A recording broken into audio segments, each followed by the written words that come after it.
If you have blue eyes, you are probably related to every other blue-eyed person on the planet. Everyone alive today who has blue eyes has a single common ancestor who probably lived about 10,000 years ago. But practically nobody on Earth had blue eyes 10,000 years ago. We all started with brown eyes. Then, around 6,000 to 10,000 years ago, someone in the Black Sea region had a tiny mutation in the genes that determine the eye color, ultimately giving them the first set of blue eyes known to mankind. Researchers don't know for sure who the first person with blue eyes was. The earliest known person with blue eyes was a 7,000-year-old skeleton found in northern Spain. Genetic analysis of the skeleton proved that the eyes were once blue. You may be wondering what traits caused blue eyes to develop in the first place. And if it was so rare, how did blue eyes become so popular over time?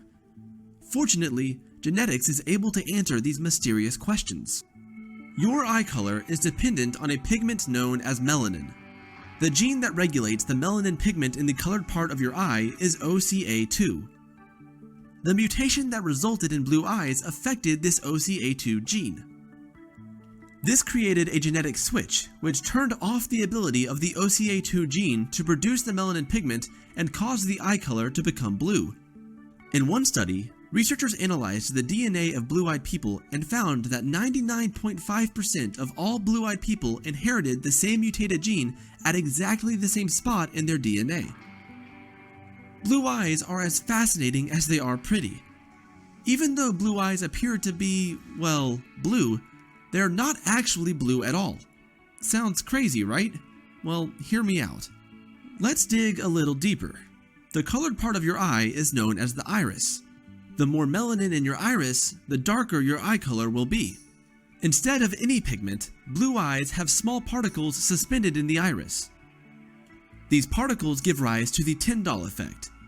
The small particles scatter the incoming blue wavelengths of light back into the atmosphere, and as a result of the Tyndall effect, it creates a blue hue. It's similar to the way light scatters across the sky, making it appear blue. Since blue eyes get their color from the light that's coming in and being reflected back out, they really can appear as different colors depending on the lighting conditions. A theory of why blue eyes originated is that blue eyes provide an advantage to those living in colder climates. Lower melanin levels allow for more vitamin D absorption from the sun. Although blue eyes are still very rare, about 20 to 40% of European people today have blue eyes. One theory as to why blue eyes spread quickly is simply that blue eyes were immediately considered an attractive feature. Blue-eyed people just had an easier time finding mates, and this allowed the genetic mutation to spread. But these are just some of the theories. 10,000 years later, researchers are still wondering about why blue eyes have persisted and why they are so often favored.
So no matter how New Age researchers and historical revisionists like Robert Seffer and others try to spin, deflect, misdirect, misrepresent, confuse, and flat out lie to protect a phantom position of supremacy and a deep-seated insecurity, thus carrying on the racism tradition of Roman versus Christian, with the worldly operating under the spirit of the Roman army.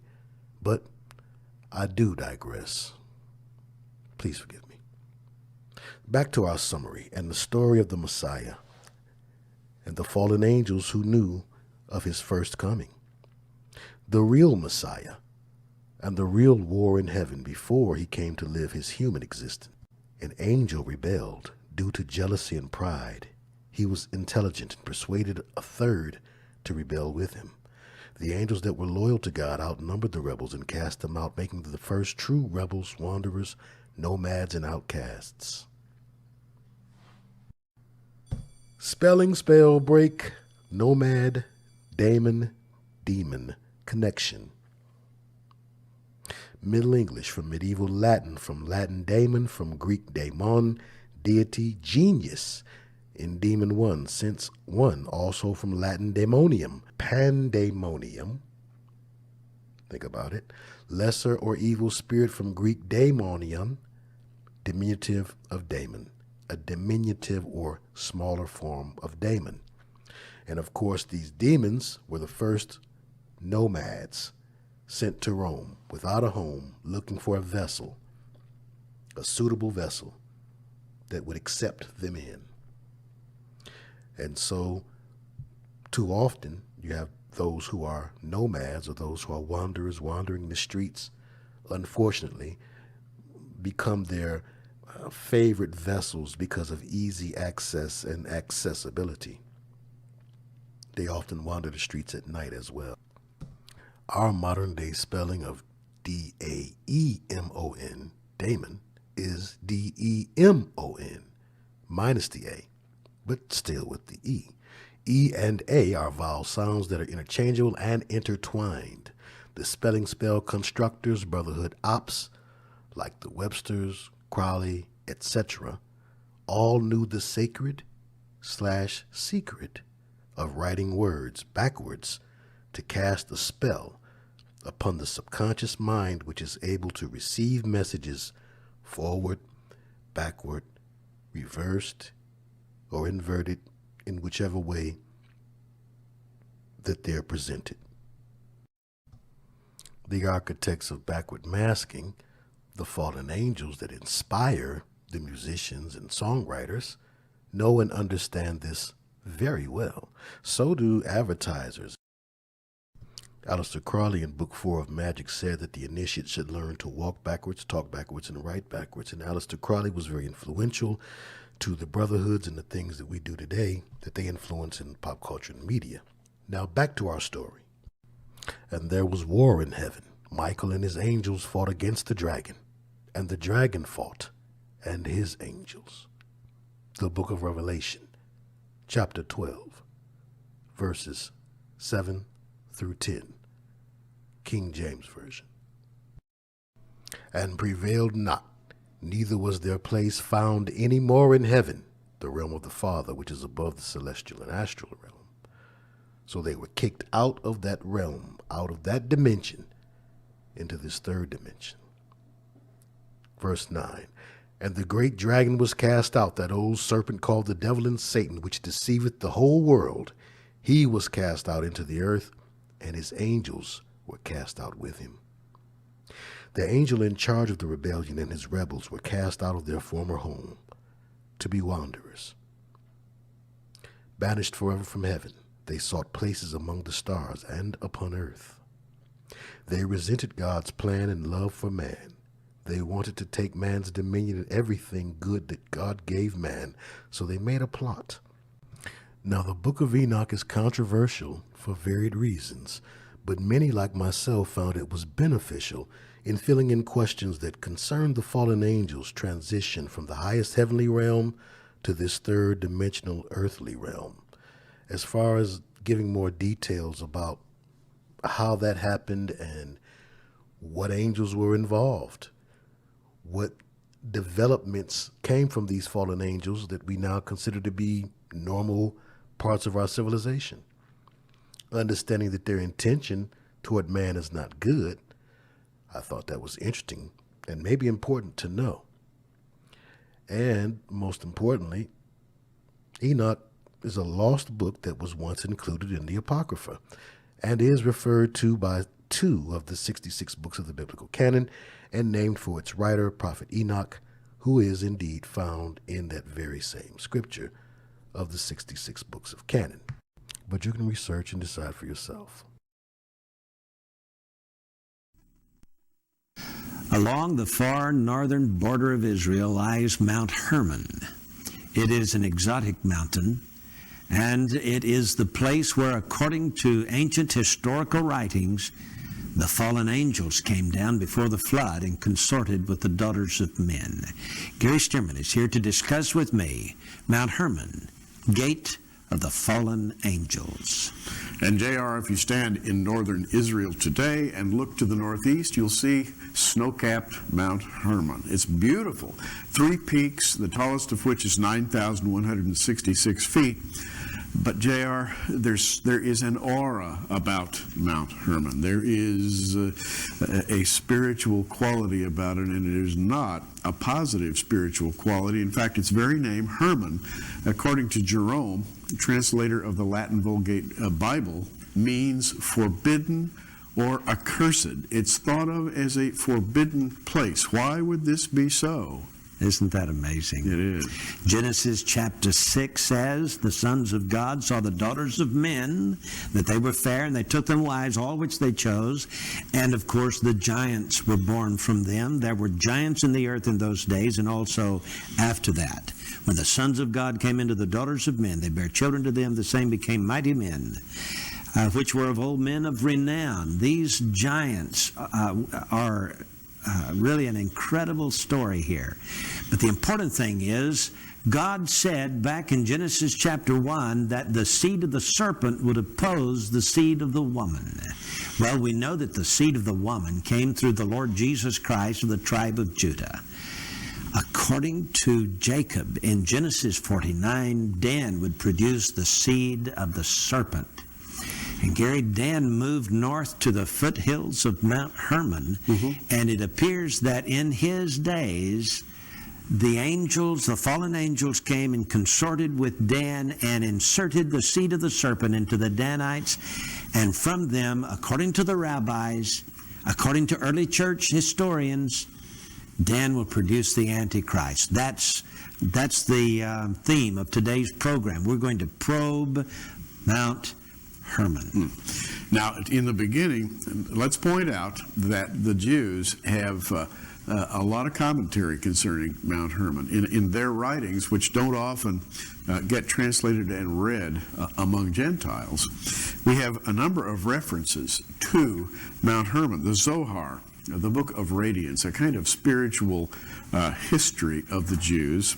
There is a very interesting reference to Mount Hermon, and JR, it seems to tie Mount Hermon very closely together with angels, even the fallen angels. And in an article which JR has written for the January Prophecy in the News called The Gate of the Fallen Angels, the Jews make a very good case for Mount Hermon as the entry point for the evil angels which descended to the earth. Isn't that amazing? Go ahead and read just a little bit there from this Zohar. The Zohar, which is as we say, a sort of spiritual history of Israel. We have a quote. Rabbi Jose says, following a tradition, that these Nephilim, that is the fallen angels, were Uzzah and Azazel, whom God deprived of their supernal sanctity. How, it may be asked, can they exist in this world? Rabbi Hiya answers that they were of a class of spirits referred to in the words, and birds which fly on the earth. Now that's back in Genesis 1:20, referring to men who can fly. Isn't that amazing? So from that has come medieval paintings of angels, human-like people with bird wings. Now, of course, we know that can't fly. People with bird wings, it just isn't aerodynamically possible for such a thing. Yes.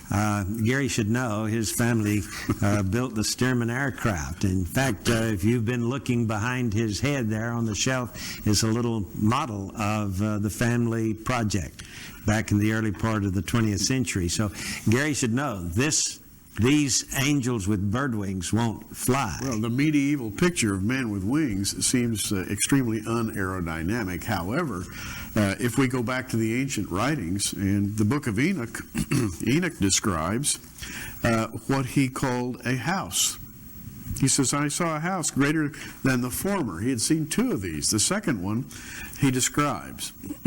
An entire portal stood open before me. It was built on flames of fire. In every respect, it so excelled in splendor and magnificence and extent that I cannot describe to you its splendor and its extent. And its floor was of fire, and above it were lightnings and the paths of the stars.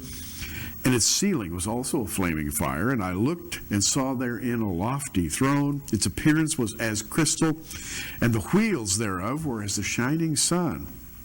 And there was a vision of the cherubim. And from underneath the throne came streams of flaming fire, so that I could not look thereon.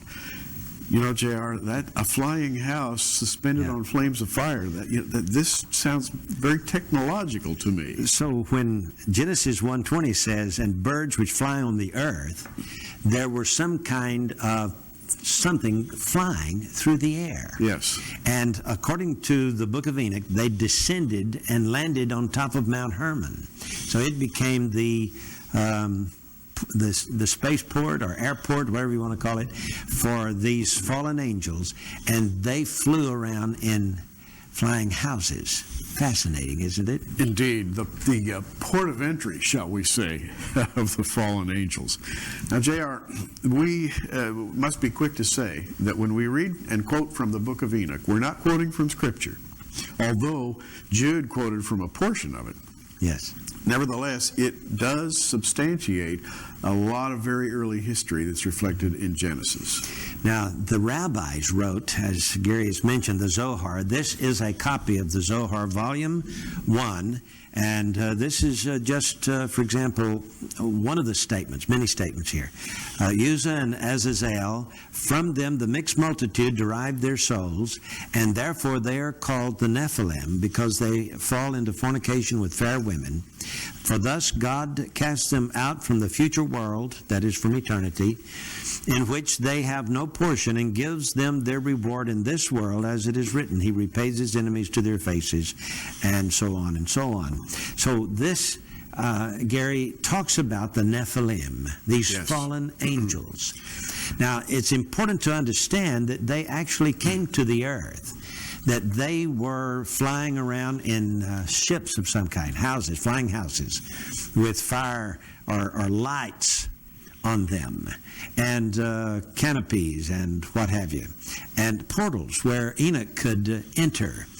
And so when they came down on Mount Hermon, they corrupted the human race. We are told in the book of Genesis that only Noah was perfect in his generations, which I think means that he was genetically pure and not contaminated by these fallen angels. We need to read a couple of excerpts. If we've got your head spinning right now, listen to this. From the book of Enoch, and it came to pass after the children of men had increased in those days, beautiful and comely daughters were born to them, and the angels, the sons of the heavens, saw and lusted after them, and said one to another, behold, we will choose for ourselves wives from among the children of men, and will beget for ourselves children. And they descended on Ardis, which is the summit of Mount Hermon. And they called it Mount Hermon because they had sworn on it and bound themselves mutually by a curse. There's the origin of the name, accursed, anathema. From which we get the word Hermon. Yes. Well, according to an early scholar, Well, this was November 21, 1881. George Shode wrote a general introduction to the Book of Enoch, and this is what he said. In the early literature of the church, there's a whole chain of evidences to this effect. Nearly all of the church leaders knew of an apocryphal Book of Enoch. Among them, the apostolic leaders was the Book of Enoch, refers to such a work. From that time to about the 7th century, Christian literature produces ample proof of the constant use and high standing of this book. He goes on to talk about Jude, quoting from chapter 1, verse 9, "The Lord cometh with 10,000s of his saints." So the book of Enoch, though it is classified apocryphal and not inspired writings, it is at least used and regarded by early church Christian leaders and rabbis. Let's talk about Azazel for a moment, Gary, because from what Enoch said, Azazel was, this book of Enoch appeared to be at least well regarded by the rabbis and even by Moses himself. Well, J.R., one of the fallen angels was called Azazel or Azazel, it would be pronounced in the Hebrew.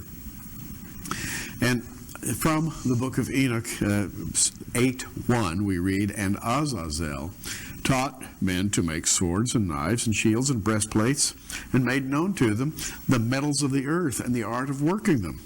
And it goes on from there. Essentially, Azazel taught men to make war, the art of war. And for this he was accursed. And the curse was kind of fascinating. In the book, it says, "Thou seest what Azazel hath done, who hath taught all unrighteousness on earth." He was cursed.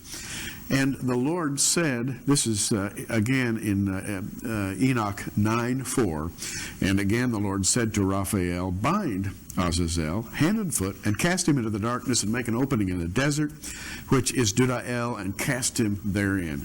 Azazel is to be cast out into the desert as his punishment. Well, J.R., this Azazel is the name given to the scapegoat. That's fascinating. Yes. The scapegoat on the Day of Atonement is sent out into the desert. Just as Enoch says, Azazel was taken out into the desert. And, of course, he was thrown into Tartarus, a lowest part of hell. In fact, 2 Peter chapter 2, verses 4 and 5, Peter writes, "God spared not the angels that sinned, but cast them down to hell, and delivered them into chains of darkness to be reserved unto judgment, and spared not the old world, but saved Noah." And Jude puts it this way. He says, "The angels which kept not their first estate, but left their own habitation, he hath reserved in everlasting chains under darkness, unto the judgment of the great day." These were Nephilim. J.R., at this point, it's instructive to look at Deuteronomy, because this brings it all together. Deuteronomy 3, in which the conquest of Og is spoken of. Now, Og was a giant who lived in the land of Bashan. Bashan being today's Syria, right at the foot of Mount Hermon. And we read this in Deuteronomy 3:8, "And we took at that time of the land 2 kings of the Amorites, the land that was on this side Jordan, from the river of Arnon to Mount Hermon, which Hermon the Sidonians call Sirion, and the Amorites call Shinir.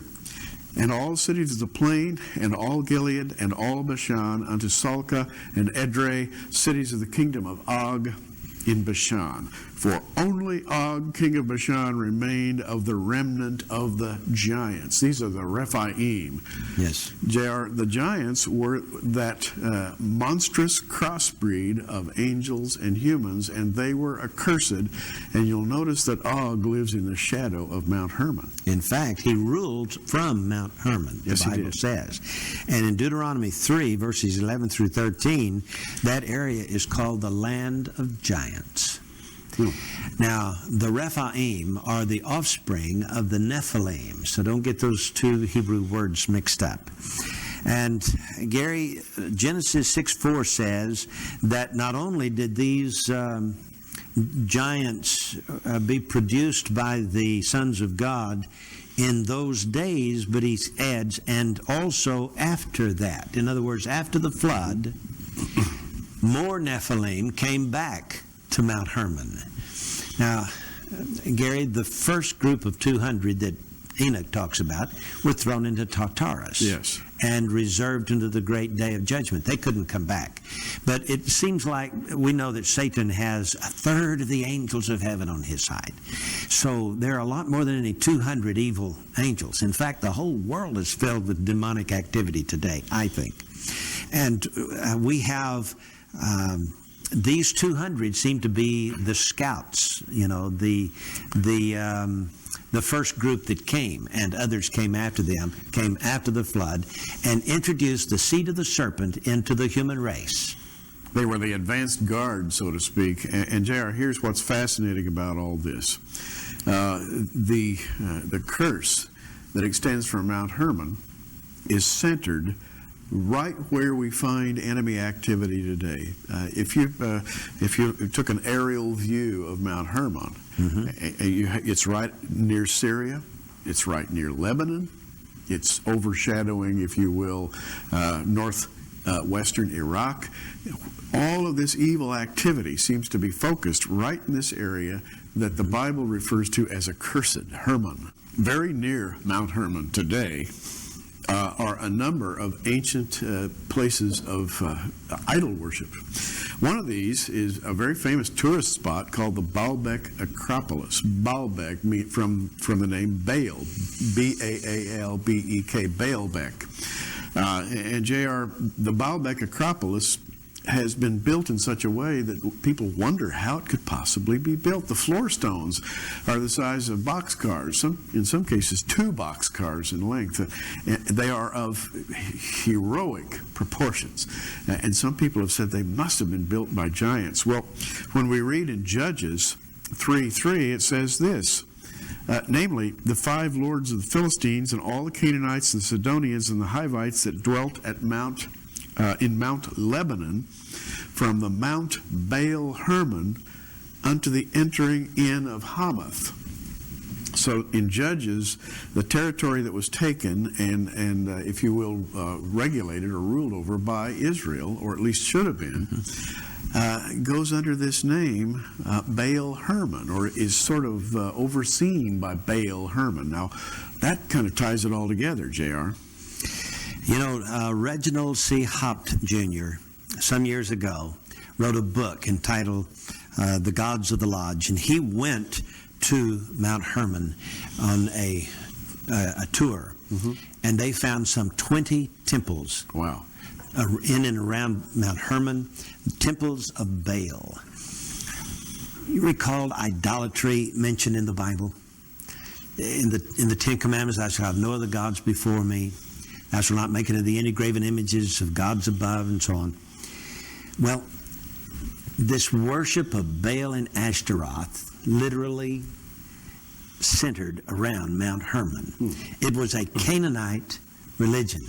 And you know, the land of Canaan was called Canaan, not the promised land, even in the days of Abraham. Why? Because Ham and his children, which was Cush and Put and Mizraim and Canaan, migrated after the days of the Tower of Babel into this area and consorted with these angels from Mount Hermon. And then Canaan and his family settled in this area, and they developed a religion around this.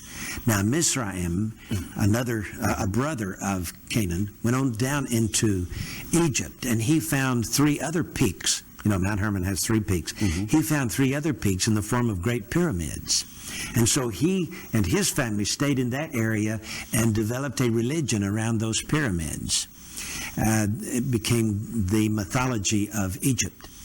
And then Phut and Cush went on further south into Ethiopia and into South Africa to populate there. But what is so interesting is those great pyramids seem to be with 3 peaks, or 3 of them there, huge, monstrous things, seems to have been built before the flood, and they seem to have something to do with this worship around Mount Hermon. And implying, of course, that the worship originated from above, and it was not a product of man's thinking, but was injected into humanity by fallen angels.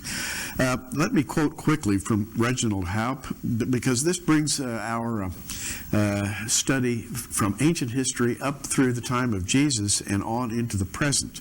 Haupt said, "We then ascended to the mountain and found the ruined temple of Baal, constructed of Herodian masonry, which dated it to just previous to and during the early Christian era. In a low place near the northwest corner of the temple we excavated, found loads of ash and burnt bone, which had been dumped there as refuse from sacrifices." Now, this is the time of Jesus and the time of Herod, suggesting that even Herod and his people knew about this Baal worship on that mountain. Jesus and his disciples went up to Caesarea Philippi and stood there at the foot of Mount Hermon, where the waters of Dan come out from that cave, Yes. which you can see in the picture we are supplying. You see those little niches around?